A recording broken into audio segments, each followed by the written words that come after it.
So, welcome back. It's been a little while here as Spider-Man jumps onto a Latvian soldier. And Captain America shows up, and we'll have a couple more friends. There's Wolverine. But yeah, this is my first video since I went away from Lent. Didn't make any videos during that time, and now we're returning. We're not going to get through this when Avengers 4 comes out, by the time Avengers 4 comes out, but we could at least get started. And this is one of my playthroughs of Marvel Ultimate Alliance 2.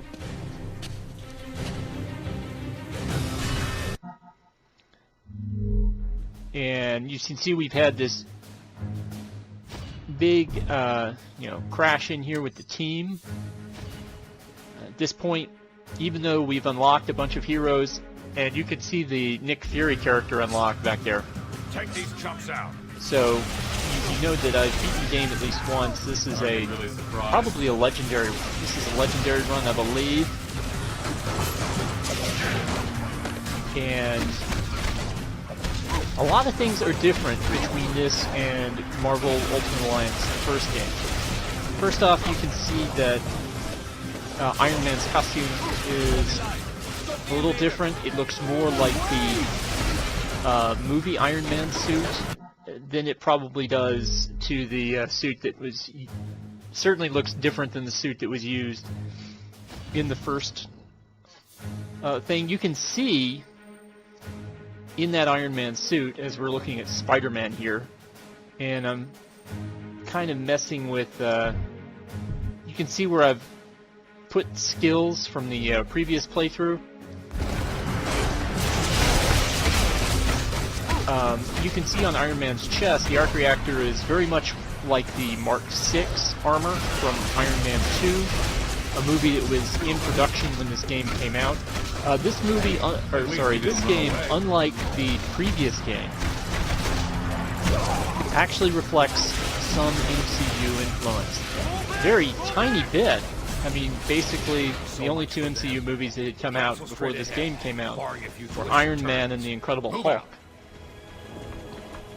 But you can see that the influence of Iron Man, because they decided to stick him right away in the first group. In the original Marvel Ultimate Alliance, your first group was Spider-Man, Captain America, Thor,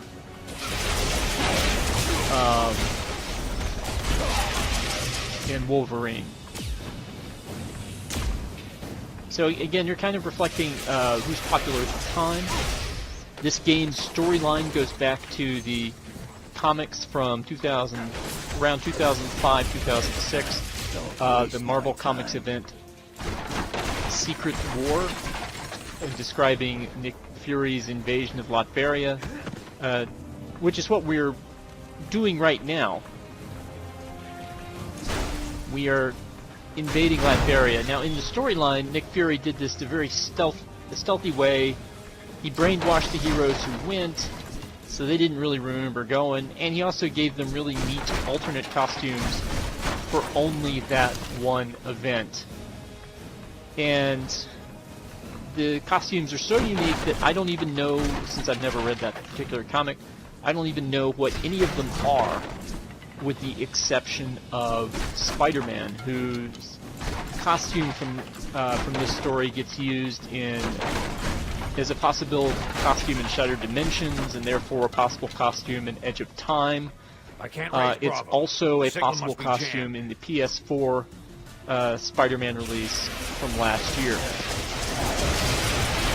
And if you remember anything from my gameplay, in the last game, basically, I tried to stay as Spider-Man as long as I could for the ranged attacking, until I wanted to unlock costumes for the other characters in my party, which were Miss Marvel and Venom and Captain America.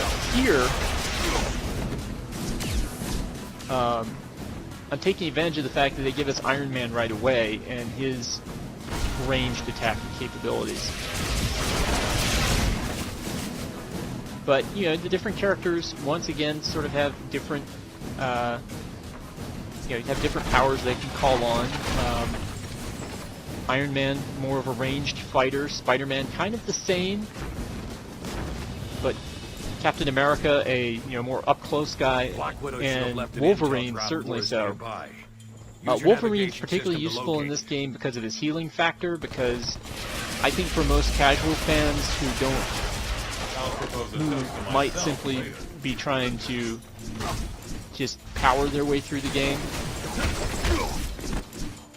Wolverine and Deadpool will be common choices on their hero team simply because those two guys can heal. Later on you'll be able to, depending on how the game goes, you may be able to unlock Iron Fist, who can heal other members of your party using his shield. So what you get is a bunch of guys who can just sort of work together and stay healthy and healed. But I always think that the fun part about these superhero team-up games is playing with characters that you want to play with, which is sort of my rule for any kind of game. If I play a sports game, I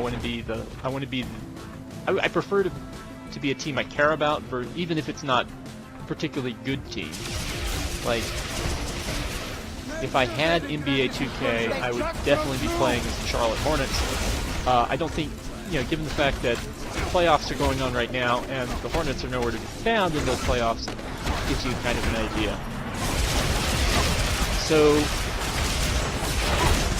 with this game, you have sort of your base set abilities, which is when Iron Man punches somebody, that's basically me just using the basic abilities. When I'm shooting repulsor blasts or something like that, I'm actually holding down another button to access those abilities.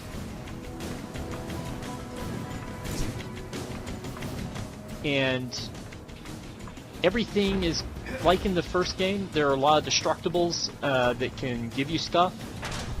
And this is a health power-up. We don't currently need it for anybody, but since we're here, we'll increase somebody's health and keep going. Drop point should be just ahead. But the way we can refill our health bar, other than being Wolverine and Deadpool, is by using combo attacks. And this is a neat addition in this game. In the last game, ultimate attacks, first off, were not character specific. It's just that if you fired off one character's ultimate attack and other characters in your party also had their ultimate available, they would use it at the same time. So you wouldn't get maximum effect out of it. Here, you can use a super team-up move between two characters. In this case, I think that was Iron Man and Wolverine. No, it's Iron Man and Spider-Man. Sorry. Just trying to keep track of my train of thought here. You heard the lady. Let's find that power source. And that's going to be the way that you generate health.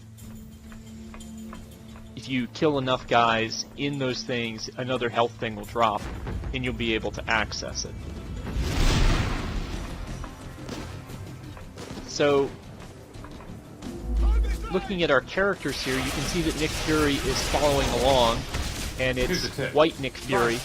Unfortunately, every character in the game has one alternate costume, so not quite the number of alternate costumes in the previous game. In the previous game, Nick Fury had a couple of costumes to reflect the Samuel L. Jackson version of the character that you could change into, a full 2 years before they even knew that was going to be a thing.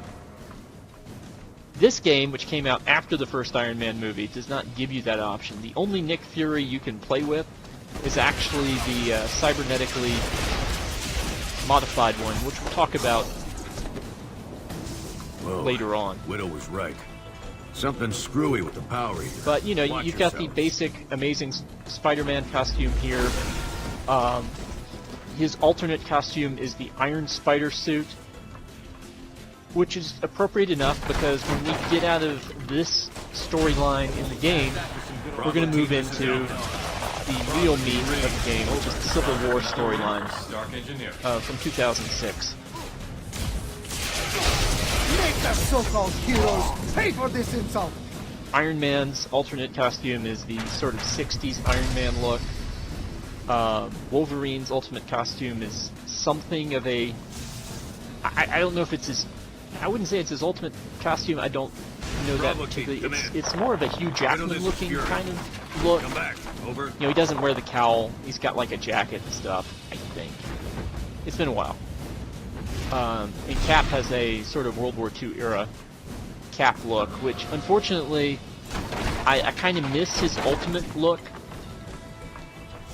which which I used through the entire Ultimate Alliance 1 playthrough.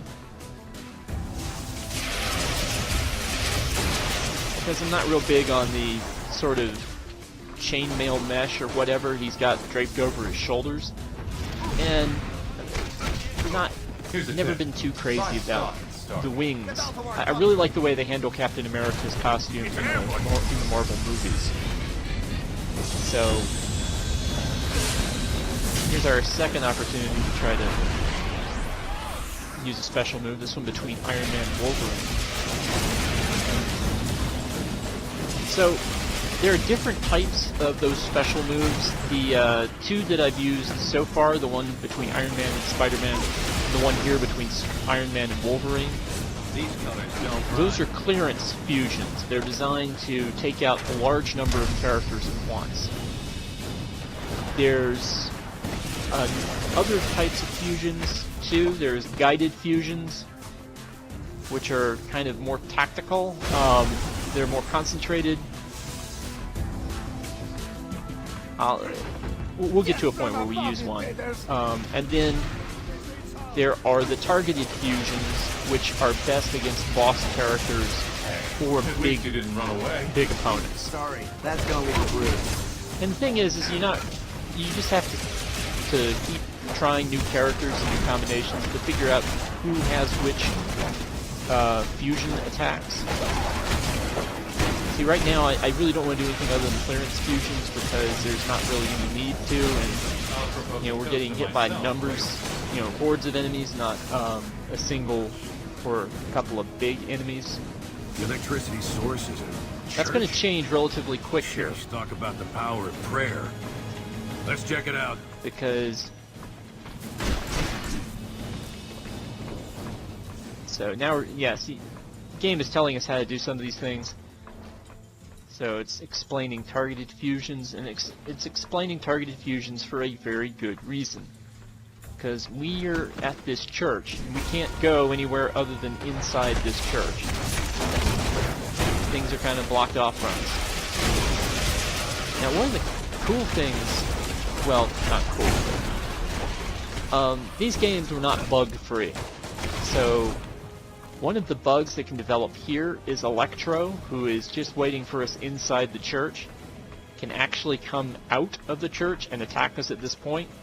Of course, that will stop the game from being able to figure out, or that will stop game progress, because the game won't be able to figure out what to do next if you defeat Electro outside the thing. Long way from home, aren't you, And boy? Electro also brings us into another aspect I of figured this I'd game. have to wait till I got back Reason to I the chose good old Spider-Man. US to try out the Tinkerer's new toys. But instead, I can give you a preview right now, free of charge. Alright, well, I was thinking that I was going to show something cool.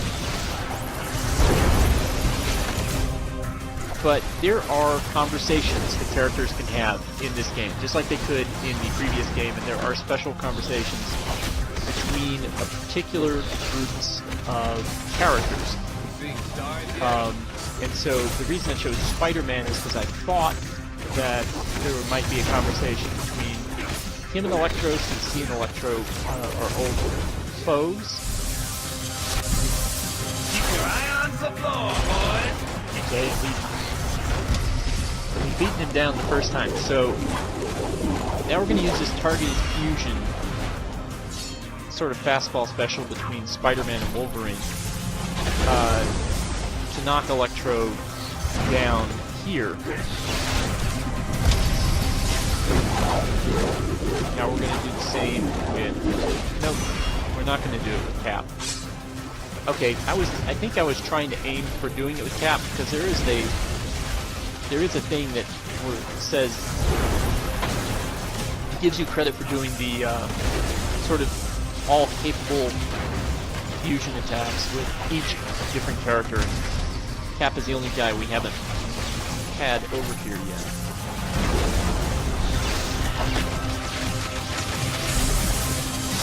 Keep recharging. Bust up that capacitor quick. Alright. So now Electro has gone to charge. So we need to break the electric generator that's allowing him to do that in order to be able to damage him again.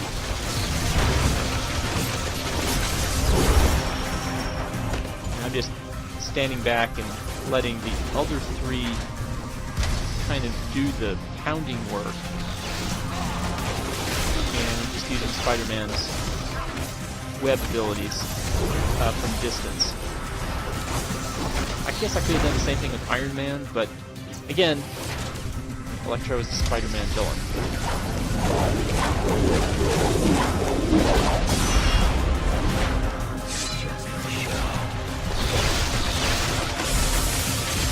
You can't hurt me. I'm too well connected. Alright, and he's going over to this generator here, so we can just break that. You can see that each time he goes to the generator, he's gaining a little bit of health. And we obviously don't want that. Let's discuss We want this current fight events. to be over, because as Electro has suggested, he's only the tip of the iceberg here. The real problem is Phineas Mason, the Tinkerer. He's operating here in Latveria. Looks like it might be nap time for Spidey. A younger version of the character was used in I always wanted to Spider-Man see my name in Homecoming lights. as an I always assistant wanted to see your of the name in the Vultures. obituary. But in this game, Phineas is not young by any stretch of the imagination. Good, the power's out. Should make the rest of our trip a little easier. Might even clear up our radio communications. Let's head out through that back door. So, yeah. Alright, just breaking some stuff in order to tap up everybody's health, just to see if I've missed anything. Because when you defeat villains in this game, Ready when you are. you would ordinarily be rewarded with a emblem power-up, and in fact, there it is right there. And you can equip those to modify your team's stats. Again, this is a Bravo team, come in. Bravo, do you copy? I'm pretty sure this is one of my legendary runs. But Black Again, Ops it's been a aren't while really since I some recorded easy this footage. Boys, are they? How'd Fury get you? Same way he got you two, I expect. Everyone owes that old warhorse favors, and he always calls Yeah. them in. Of all the characters who are involved here, Iron Man is the only one Yeah, but who don't you guys wonder? wasn't here. I mean, invading a foreign country? Like we're soldiers of fortune or something? I've known Nick Fury a very long time, Spider-Man. We wouldn't be doing this without a good reason.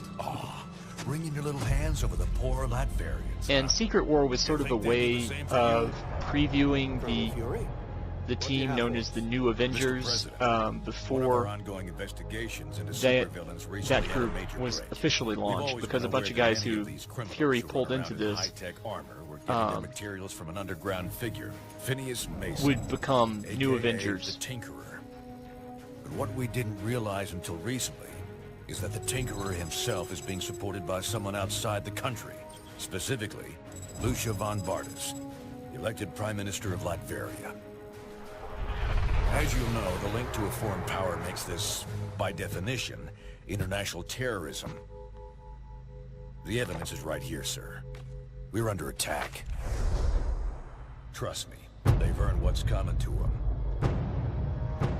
So, basically, what that background is telling you is that Fury tried to get government, U.S. government, to intervene with Von Bardas, but they said no. So he's taking matters into his own hands, They must even be though jamming our signal from somewhere. there's a We're good gonna have chance to keep that going won't at turn Solo out for well. now. Let's move. And in the comic, he basically mind-washed everybody who was involved. Here, he just evidently has a bunch of people who owe him favors. So, you know.